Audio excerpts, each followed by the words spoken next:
کہتے ہیں ایک حقیقی شیعہ کی پہچان یہ ہے کہ وہ اپنے زمانے کے امام کا مشتاق ہوتا ہے، ان کے دیدار کا مشتاق ہے، ان کی نصرت کا مشتاق ہے، ان کی خدمت گزاری کا مشتاق ہے، وہ اپنے آپ کو مولا کے قریب دیکھنا چاہتا ہے۔ بس یہ ایک حقیقی شیعہ کی جو ہے وہ علامت ہے۔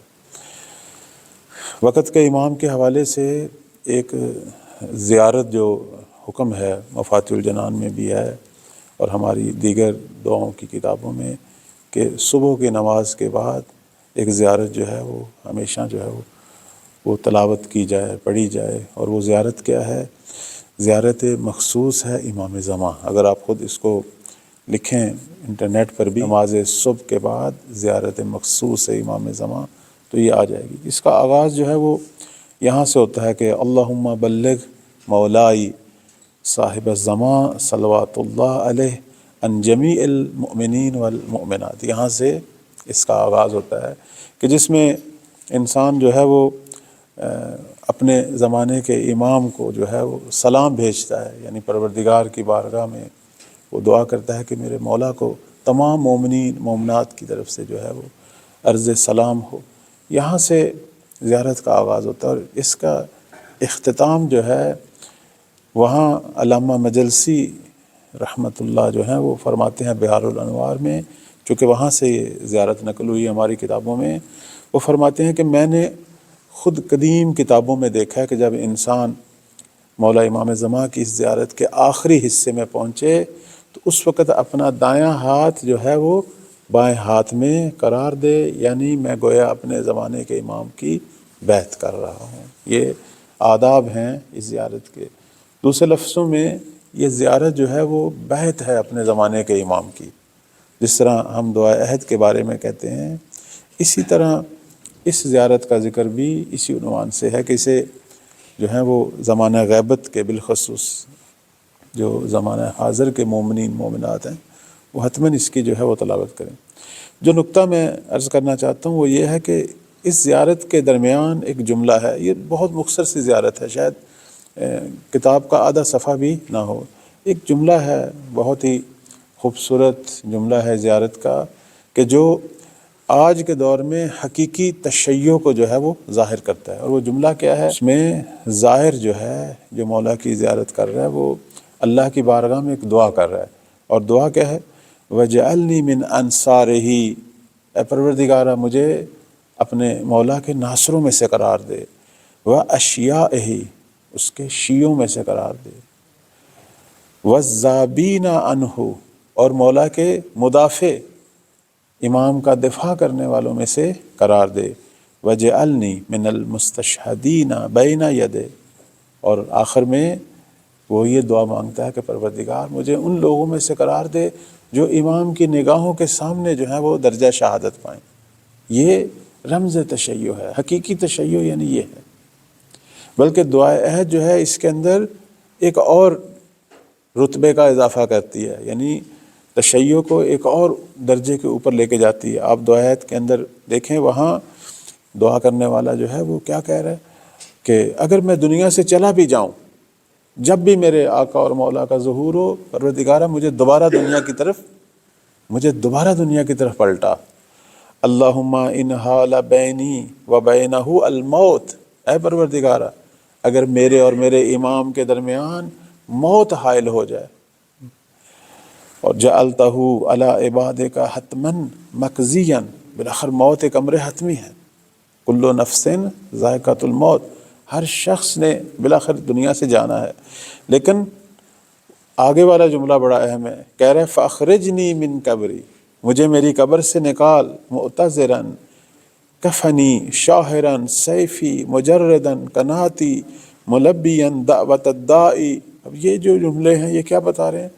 کہ مجھے نکال قبر سے اس حال میں کہ میں کفن پوش ہوں، اس حال میں کہ میں اپنی تلوار کو اپنے امام کی حمایت میں لہرا رہا ہوں، اس حال میں کہ میری زبان جو ہے وہ لبیک کہہ رہی ہے، یعنی یا مہدی لبیک کی صدا جو ہے وہ بلند کرتے ہوئے میں اپنی قبر سے جو ہے وہ نکلوں۔ یہ دعا عہد کے جو جملے ہیں یہ تشیع کا عروج ہے، یعنی اس سے پتہ چلتا ہے کہ اصل میں امام کن کا انتظار کر رہے ہیں؟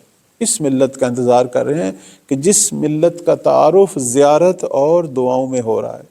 یعنی یہ دوسرے لفظ میں ہمیں دعوت ہے کہ ہم اپنے آپ کو اس مرحلے تک لے جائیں کہ ہر روز مولا کی نصرت کی دعا کریں، ہر روز جو ہے بیعت کریں اپنے زمانے کے امام سے، اور موت جیسے مسئلے کے اندر بھی ہم پروردگار سے درخواست کریں کہ موت بھی میرے اور میرے امام کے درمیان فاصلہ نہ بنے. اگر موت آ بھی جائے مجھے پھر بھی اٹھا تاکہ میں اپنے امام وقت کی خدمت میں جو ہے پہنچوں. کہتے ہیں کہ اصل جو شیعہ منطق ہے، اصل جو رمز تشیع ہے وہ یہی ہے کہ شیعہ اپنے اور اپنے امام کے درمیان کوئی فاصلہ نہیں دیکھنا چاہتا، حتیٰ موت کو بھی جو ہے وہ فاصلہ جو ہے وہ نہیں سمجھتا. تو اس لیے کہتے ہیں کہ شیعہ ہمیشہ آمادہ ہونا چاہیے، ہمیشہ آمادہ ہونا چاہیے. میں نے ایک دفعہ پچھلے بھی درس میں کہا کہ ہمارے بعض لوگ جو ہیں وہ گھروں میں تلواریں بنا کے رکھتے ہیں. ٹھیک ہے، یہ ایک ان کے جذبے کو بتا رہی ہے کہ وہ اپنے آپ کو بتا رہے ہیں کہ میں تیار ہوں، تلوار بنا کے بیٹھا ہوں. یہ بات درست ہے کہ ہمارے امام جب تشریف لائیں گے ہو سکتا ہے وہ تلوار سے جنگ نہ ہو، اس زمانے کی جدید ترین ٹیکنالوجی بلکہ علم کی جنگ ہے، لیکن اس کا یہی جذبہ جو ہے یہ کافی ہے. البتہ یہاں پہ ہم اکتفا نہ کریں، یعنی واقعاً تیار ہوں، اپنے آپ کو تیار کریں، ہمارے اندر سے جو ہے وہ اشتیاق ظاہر ہو.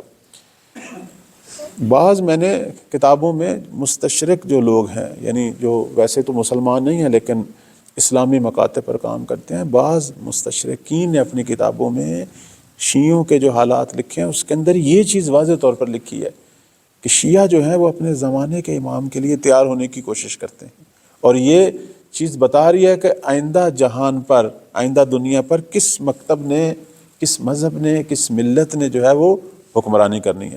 چونکہ یہ ایک ایسے امام کے قائل ہیں کہ جو حی حاضر ہے، جو موجود ہے ان کی نگاہوں میں. باقی جو ہیں وہ ایک ایسے مسیحا کے منتظر ہیں کہ جو ابھی شاید نہیں ہے اور اس نے آنا ہے.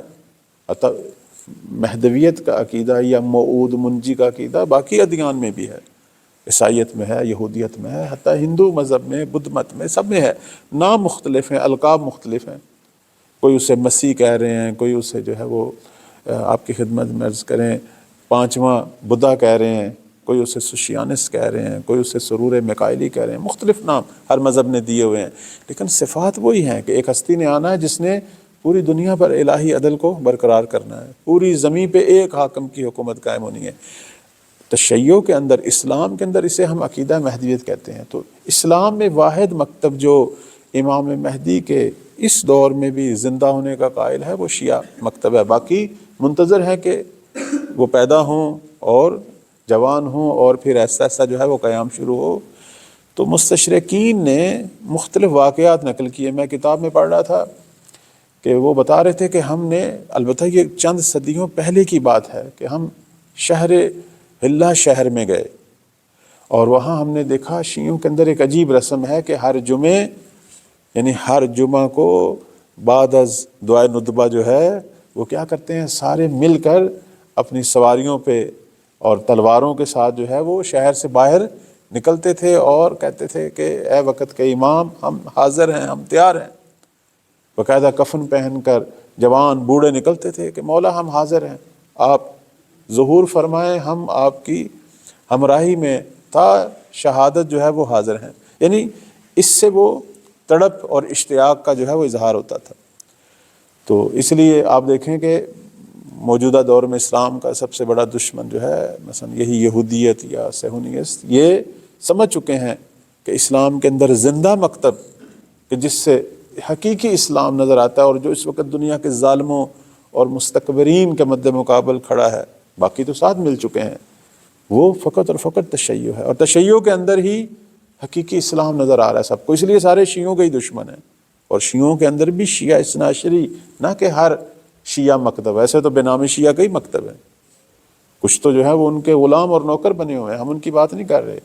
وہ مکتب جس کے اندر واقعاً صحیح معنوں میں تمام اسلامی جذبات، احساسات اور عقائد اور اسلامی حرکت، تحرک، جہاد نظر آ رہا ہے، وہ شیعہ اثنا عشری مکتب ہے. اور وہ اس بات پہ جو ہے وہ توجہ کر رہے ہیں کہ اس مکتب کے اندر دو رنگ ہیں، ایک سرخ رنگ اور ایک سبز رنگ۔ البتہ انہوں نے اس طرح تعبیر کی ہے، ہم شاید ان چیزوں کی طرف توجہ نہیں کرتے۔ ہم تو حضرت ابو الفضل عباس علیہ السلام کا یہ جو علم ہے، ہم اسی کو جو ہے وہ مد نظر رکھتے ہیں، یہ سوگواری کا علم ہے۔ لیکن انہوں نے عجیب جو ہے وہ ہمارے حوالے سے تجزیہ کیا، انہوں نے کہا کہ شیعہ اثنا عشری جو مکتب ہے اس کے اندر ایک سرخ رنگ ہے اور سبز رنگ ہے۔ سرخ رنگ کس کا ہے؟ انہوں نے کہا یہ ان کے جو تیسرے امام شہید ہوئے، شہید کربلا امام حسین علیہ السلام، اس کی بنا پر ان کے اندر ایک سرخ رنگ ہے۔ کیا مطلب؟ یعنی یہ ابھی تک لڑ رہے ہیں اور مولا حسین کے نام سے لڑ رہے ہیں اور ان کا انتقام لینا چاہتے ہیں، اور ابھی تک انتقام پورا نہیں ہوا۔ سرخ رنگ جو ہے یہ جنگ کی علامت ہے اور خون کی علامت ہے، یعنی یہ وارث ہیں ایک خون کے، ایک مقدس خون کے، اور اس کی خاطر یہ کھڑے ہیں اور ہر سال ان ایام کو مناتے ہیں اور بتاتے ہیں کہ ہم نے انتقام لینا ہے ظالموں سے، چونکہ مد مقابل ویسے ظالم ابھی بھی موجود ہیں۔ اور ایک ان کے اندر سبز رنگ ہے، اور یہ رنگ ان کے زمانے کا امام کا رنگ ہے کہ جس کی سرپرستی ہے ان پر، جس سے یہ مدد مانگتے ہیں، یا صاحب زماں ادرکنی کہتے ہیں، اور مولا حسین کے نام سے جو ہے یہ ہر ظالم کے مد مقابل کھڑے ہو جاتے ہیں۔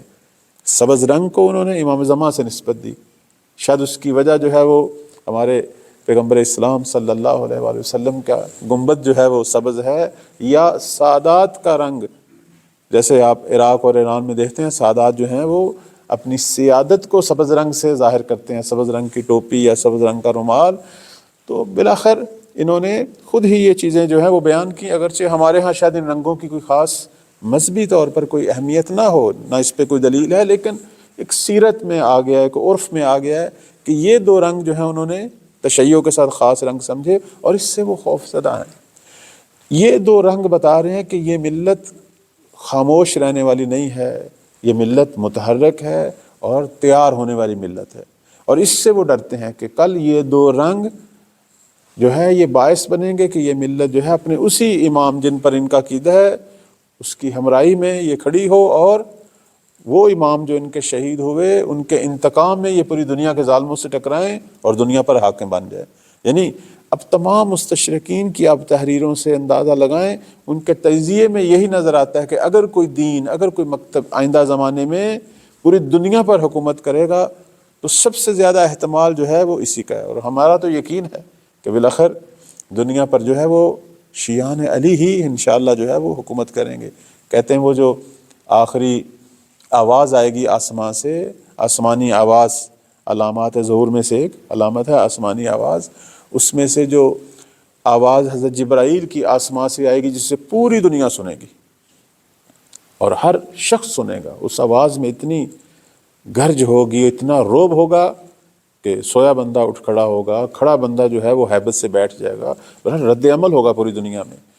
اور اس آواز میں ایک تو امام زمان علیہ السلام کے ظہور کی بشارت ہوگی، اور دوسری جو چیز اس آواز میں سنائی دی جائے گی پوری دنیا کو وہ یہ ہے کہ حق جو ہے وہ شیعان علی کے ساتھ ہے، کہ جس آواز سے جو ہے وہ مکتب تشیع میں جوش و خروش بڑھے گا اور لوگ آہستہ آہستہ مکہ کی طرف بڑھیں گے، چونکہ مکہ میں گویا مولا کے ظہور کی آمد جو ہے وہ ہونے والی ہے۔ یہ آواز اتنا جو ہے وہ جوش و خروش پیدا کرے گی، حتیٰ گھروں کے اندر جو شیعہ مومنات اور خواتین ہوں گی ان کے اندر اتنا جوش و خروش کہ کہتے ہیں کہ خواتین اپنے بھائیوں کو، بالخصوص مائیں اپنے بچوں کو، بہنیں اپنے بھائیوں کو، اور جو ہے وہ زوجات جو ہیں وہ اپنے شوہروں کو کہیں گی کہ اب فرزند زہرا کی مدد کا وقت آ چکا ہے، اب آپ گھروں سے نکلیں، پہنچیں اور ان کو تنہا نہ چھوڑیں۔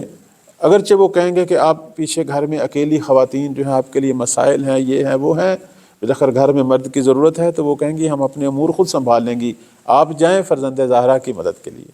یعنی خواتین بازو اور ہاتھ سے اپنے گھر کے مردوں کو پکڑ کر باہر نکالیں گی کہ آپ پہنچیں، امام کے لشکر میں پہنچیں۔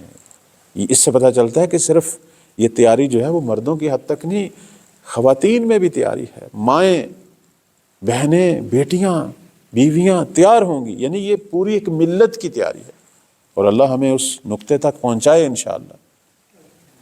اور عرض خدمت یہ ہے کہ شیعہ یہ ہے شیعہ کی پہچان یہ ہے کہ وہ ایک تو تسلیم ہے اپنے مولا کے مد مقابل، دوسرا جو ہے وہ ہمیشہ تیار ہے، ایک لحظہ بھی جو ہے وہ اس مسئلے میں وہ تردد کا اظہار نہیں کرتا، ہمیشہ تیار ہے۔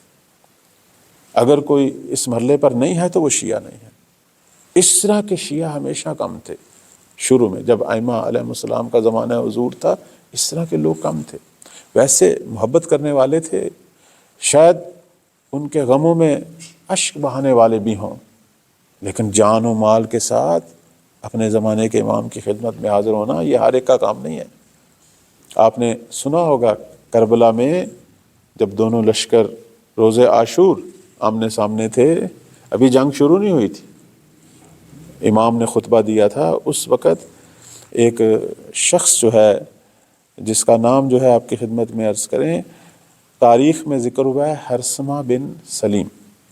یہ شخص جو ادھر عمر ابن سعد کے لشکر میں تھا، جب امام حسین علیہ السلام کا خطبہ ختم ہوا تو اس نے اپنے گھوڑے کو دوڑایا اور اس لشکر سے نکلا اور امام کی خدمت میں پہنچا، کہنے لگا کہ اے فرزند رسول، میں معذرت چاہتا ہوں، میں معافی مانگنے کے لیے آیا ہوں، آیا کوئی گنجائش ہے؟ اگرچہ میں آپ کے دشمنوں کے لشکر میں شامل تھا۔ انہوں نے کہا ہوا کیا؟ تم ابھی تک تو وہیں تھے، ایک دم کیا ہوا؟ کہنے لگا جب آپ خطبہ دے رہے تھے اور یہ جو جگہ تھی تو مجھے وہ 20 سال پرانی بات یاد آ گئی کہ 20 سال پہلے ہم آپ کے والد گرامی یعنی امیر کائنات ان کے لشکر میں، یعنی یہ سارے پہلے کہاں تھے؟ کس طرح نفس، کس طرح دنیا، مال، مقام، کس طرح انسان کے ساتھ کیا کرتا ہے، یہاں سے پتہ چلتا ہے کہ ہم ان کے ساتھ تھے۔ تو یہیں سے گزر ہوا، یہی کربلا سے، اسی جگہ سے گزر ہوا کہ جہاں آپ کے خیمے ہیں۔ تو اس وقت ہم نے دیکھا کہ مولا کائنات جو ہیں وہ ایک دم یہاں کھڑے ہو گئے اور ان کی آنکھیں جو ہیں وہ آنسو سے بھر گئیں۔ یہ جو جملہ ہے اس شخص کا، کہتا ہے کہ رکت عیناہ للبقاء، یعنی امیر کائنات کی آنکھیں جو ہیں وہ آنسو سے بھر گئیں، اور آپ نے کیا فرمایا؟ فرمایا ھذا مناخ رقابہم وھذا ملک رحالہم وہا ہنا تحراق دماؤہم طوبی لک من تربت علیک تحراق دماء الاحبہ۔ مولا نے فرمایا یہ وہی جگہ ہے، یہ وہی جگہ ہے جہاں سواریوں سے اتریں گے عزیزان ہمارے، یہ وہی جگہ ہے جہاں خیمے لگیں گے، یہ وہی جگہ ہے جہاں خون بہیں گے۔ پھر آپ نے خاک کربلا کو خطاب کیا کہ تجھے بشارت ہو کہ تجھ پر اللہ کے محبوبوں کا خون بہے گا۔ کہنے لگا مجھے یہ واقعہ یاد آیا، اس بنا پر جو ہے میں شرمندہ ہوں، آپ حق پر ہیں۔ تو اب امام نے اس سے پوچھا کہ اے ہرثمہ، پھر کیا ارادہ ہے؟ ہمارے ساتھ ہماری نصرت میں شامل ہونے کا ارادہ ہے؟ کہنے لگا مولا مجھے معاف کریں، میرے بچے ہیں۔ چونکہ اسے پتہ تھا کہ اس لشکر میں، اس حصے میں شامل ہونے کا مطلب شہید ہونا ہے، ادھر اگر رہتا تو ممکن تھا اس کا چانس بچنے کا۔ اس نے کہا مولا میرے بچے، مجھے اجازت دیں، مجھے معاف کریں۔ تو امام نے فرمایا پھر ہرثمہ اتنا دور ہو جاؤ ہم سے کہ جب میں نصرت کے لیے پکاروں تو میری آواز تمہارے کانوں تک نہ پہنچے۔ یہ بھی مولا کا لطف ہے اپنے ایک محب پر۔ امام کہتے ہیں ہر صورت میں کوشش کرتا تھا گناہگار شیعوں سے، امام جو ہے وہ مظہر ہے، تجلی ہے پروردگار کی محبت کا۔ خدا حتیٰ اپنے منکروں کو بھی رزق دے رہا ہے، ملحدوں کو بھی دے رہا ہے۔ امام بھی آخری وقت تک ہدایت کے لیے کوشش کرتا ہے، یہ حد عقل اسے کوشش کرتا ہے جہنم سے بچائے۔ فرمایا اے ہرثمہ، اگر میری نصرت نہیں کرنا چاہتے تو پھر اتنا دور چلے جاؤ کہ تھوڑی دیر بعد میں نے استغاثہ بلند کرنا ہے، اور اگر میرا استغاثہ تیرے کانوں تک پہنچ جائے اور پھر تو میری نصرت کے لیے نہ آئے تو پھر تو جہنم میں ابدی طور پر رہے گا، یعنی جہنم میں ابدی تیری منتظر ہے، پھر تو ہمیشہ جہنم میں رہے گا، تیرا کوئی چھٹکارا نہیں ہوگا۔ تو عرض خدمت یہ ہے کہ اب آپ دیکھیں کہ یہ شخص حق کو پہچان چکا تھا، آگاہ تھا، لیکن نصرت ایک اور چیز ہے۔ بہت سارے لوگ حق کو جانتے تھے، حق کو جاننا فقط کافی نہیں ہے، قدم اٹھانا، آمادہ ہونا۔ ہر دور میں بہت سارے لوگ تھے جو سمجھتے تھے کہ حق کدھر ہے، لیکن تیار کون ہے؟ امیر کائنات کے مسئلے میں کتنے لوگ ساتھ تھے؟ چند لوگ۔ بعد میں سید الشہداء کے زمانے میں اتنے لوگ جو اپنے آپ کو خاندان اہل بیت کے شیعہ یا محب کہتے ہوں گے، کتنے سامنے آئے؟ 72۔ اصل میں یہ تھے شیعہ۔ چھٹے مولا کے زمانے میں ہم کہتے ہیں 4000 شاگرد تھے، لیکن یہ سارے اہل بزم تھے، اہل رزم نہیں تھے۔ ان میں کتنے تھے کہ جو امام کے ساتھ قیام کے لیے شریک ہوتے، حتیٰ اپنی جان تک، شہادت تک۔ خود مولا نے کیا فرمایا بعض روایت میں کہ 5 بھی نہیں ہیں، بعض میں فرمایا 7 بھی نہیں ہیں۔ قیام اور چیز ہے، جان دینا اور چیز ہے۔ لیکن خوش نصیب ہیں زمانہ غیبت کے شیعہ۔ ان کے بارے میں امام سجاد علیہ السلام کا ایک فرمان ہے، فرماتے ہیں ان اہل زمان غیبتہ القائلون بامامتہ المنتظرون لظہورہ افضل اہل کل زمان۔ یہ جناب ابو خالد کابلی کو امام سجاد علیہ السلام فرما رہے ہیں کہ ہمارے اصل شیعہ اس وقت آئیں گے کہ جب غیبت کا زمانہ ہوگا۔ انہوں نے ہمیں دیکھا نہیں ہوگا، یہ تو دیکھتے تھے، حق سمجھتے تھے، پھر بھی ان میں سے جو ہیں وہ اس مقام تک نہیں پہنچے کہ اپنے آپ کو فدا کریں۔ فرماتے ہیں کہ ایک زمانہ آنے والا ہے، یعنی غیبت کا زمانہ، کہ اس میں ایسی ایک ملت آئے گی کہ جو امام مہدی علیہ السلام کی امامت پر اعتقاد رکھیں گے، ان کی معرفت رکھیں گے، اور ان کے ظہور کے منتظر ہوں گے، لحظہ شماری کریں گے، اپنے آپ کو تیار رکھیں گے ہر لحظے۔ اور فرماتے ہیں یہ وہ لوگ ہیں کہ جو تمام زمانوں سے افضل ہیں۔ اس لیے ہم بعض روایات میں دیکھتے ہیں کہ زمانہ غیبت کے شیعہ جو مولا کی معرفت رکھتے ہیں اور ہمیشہ ان کی نصرت کے لیے تیار ہوتے ہیں، ان کا مقام تمام زمانوں کے مسلمانوں سے برتر ہے۔ حتیٰ پیغمبر اسلام صلی اللہ علیہ وآلہ وسلم سے لے کر امام عسکری علیہ السلام تک جو زمانہ حضور ہے ائمہ کا، اور بعد میں جو امام مہدی علیہ السلام کا زمانہ ظہور ہے، اس زمانوں سے بھی برتر ہیں یہ، چونکہ انہوں نے کسی حجت کو نہیں دیکھا، لیکن اس کے باوجود جو ہے وہ تیار ہیں۔ اور اس کی پھر علت خود مولا فرما رہے ہیں کہ لأن اللہ تعالی ذکرہ آتاہم من العقول والافہام والمعرفہ ما صارت بہ الغیبۃ عندہم بمنزلۃ المشاہدہ، کہ اللہ تعالیٰ نے ان لوگوں کو ایسی فہم اور ایسی معرفت عطا کی ہے کہ غیبت ان کے لیے غیبت نہیں رہی، غیبت جو ہے وہ مشاہدہ میں بدل گئی ہے۔ یعنی یہ اپنے امام کو محسوس کرتے ہیں، اپنے امام کو ہمیشہ اپنے قریب محسوس کرتے ہیں، اپنے آپ کو ان کے خیمہ میں پاتے ہیں۔ اس وجہ سے آپ نے دیکھا نہیں قرآن مجید میں سورہ بقرہ میں اللہ تعالیٰ نے متقیوں کی نشانیوں میں کیا بیان کیا کہ یؤمنون بالغیب، یعنی یہ ہے اصل اسلام، اصل تشیع، کہ انسان تسلیم ہو، خبر ملی ہے صحیح سند کے ساتھ، تسلیم ہے، نہیں دیکھا حجت کو کسی امام کو، لیکن ان پر یقین بھی رکھتا ہے اور ان کے لیے تیار بھی ہے۔ کہتے ہیں ہنر جو ہے بندگی کا، ہنر ولایت یہ ہے کہ انسان دیکھ کر یقین نہ کرے، بغیر دیکھے یقین کرے۔ اسی لیے کہتے ہیں کہ تقویٰ کی نشانی جو ہے وہ ایمان بالغیب ہے۔ تو اللہ تعالی ہم سب کو توفیق دے کہ ہمارے اندر یہ معرفت پیدا ہو اور یہ ایمان کی یہ کیفیتیں پیدا ہوں۔ اور میں اشارہ کروں گا، حضرت ام البنین کی سوگواری کے ایام ہیں، اگر کسی نے واقعاً تشیع کی رمز کو سمجھنا ہے تو اس بی بی سے سمجھے۔ اس بی بی نے 4 بیٹے زمانے کے امام کی نصرت میں دیے۔ ایک ماں کہ جس کا کل اثاثہ، کل سرمایہ 4 بیٹے۔ کہتے ہیں جب بشیر خبر لے کے آیا، ام البنین مدینہ کے سمجھو کہ دروازے پہ کھڑی تھیں، یعنی پہلی ہستی جس سے بشیر نے دیکھا۔ امام سجاد علیہ السلام کا قاصد تھا نا بشیر۔ بی بی دروازے پہ کھڑی ہیں اور بی بی نے بشیر کو دیکھ کر 4 بیٹے بھیجے ہوئے تھے مولا حسین کے ساتھ، جناب عباس، جناب جعفر، جناب عبداللہ، جناب عثمان علیہ السلام۔ بشیر آ رہا ہے، ام البنین کو دیکھا اس نے بی بی کو، فوراً اس نے کہا کہ میں بی بی کو ان کے بچوں کی شہادت کی تسلیت کہوں۔ جیسے بی بی کے پاس پہنچا تو بی بی نے جو جملہ فرمایا، جملہ کیا ہے کہ اخبرنی عن ابی عبداللہ الحسین، اے بشیر مجھے ابو عبداللہ الحسین، مجھے میرے امام کی خبر دو، ان پہ کیا گزری۔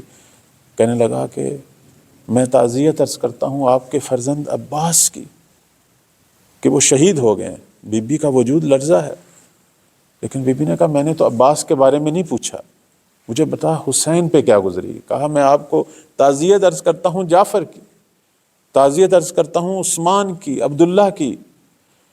بی بی نے آخری جو جملہ کہا، یہاں سے پتہ چلتا ہے کہ حضرت عباس کیوں شہنشاہ وفا تھے۔ یہ ماں کی تربیت تھی۔ یہ اس لیے کہتے ہیں امام زمان علیہ السلام کے انقلاب کے اندر خواتین کا کتنا عظیم کردار ہے۔ بی بی کا جو جملہ ہے جو تاریخ میں ثبت فرماتی ہیں، اخبرنی عن ابی عبداللہ الحسین اولادی ومن تحت الخضراء کلہم فدا لابی عبداللہ الحسین۔ اے بشیر تو مجھے صرف یہ بتا کہ زہرا کے بیٹے پہ کیا گزری، میرے بچے ہوں بلکہ جو کچھ بھی جو ہے وہ زمین پر ہے سارا کچھ فدا ہو ابو عبداللہ الحسین پہ۔ یہ ہے رمز تشیع، یہ ہے رمز وفا۔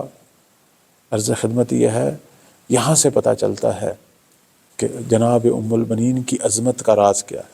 پروردگار ہم سب کو توفیق دے، ہمارے اندر اس طرح کی وفا پیدا ہو، ہم اس قوم میں سے قرار پائیں کہ جس کا انتظار امام زمان کر رہے ہیں، ہم وہ قوم قرار پائیں کہ جو مولا کے ظہور کا سبب ہو، جو جان اور مال جو کچھ بھی ہے وہ اپنے مولا کی راہ میں خرچ کرنے کے لیے، فدا کرنے کے لیے ہر لحظہ جو ہے وہ آمادہ ہوں۔